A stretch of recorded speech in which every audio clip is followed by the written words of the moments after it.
Makikita po natin no, maraming mga kaulapan ngayon ang makikita po dito sa may bahagi ng Visayas, Mindanao, Palawan at ilang bahagi ng Southern Luzon. Magpapatuloy po ang maulap na kalangitan at malaki pa rin yung posibilidad ng mga kalat-kalat na mga pag-ulan, pagkilat, pagkulog dito sa may bahagi nga ng Visayas, Palawan, gayon din yung Mindanao at ilang bahagi ng Sorsogon at Masbate area. Samantala, mapapansin po natin dito naman sa may bahagi ng Luzon, particular na sa Northern and Central Luzon, kasama dyan yung Metro Manila, wala pong masyado pang kaulapan at inaasahan pa rin natin ang maliwalas hanggang sa mainit na panahon po sa mga susunod na araw.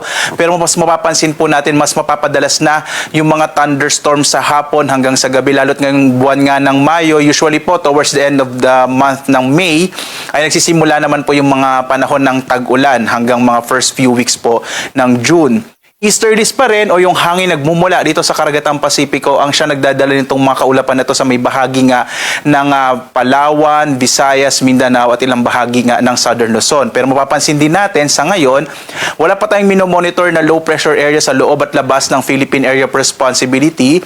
At least in the next few days po ay maliit ang posibilidad na magkaroon pa tayo ng bagyo.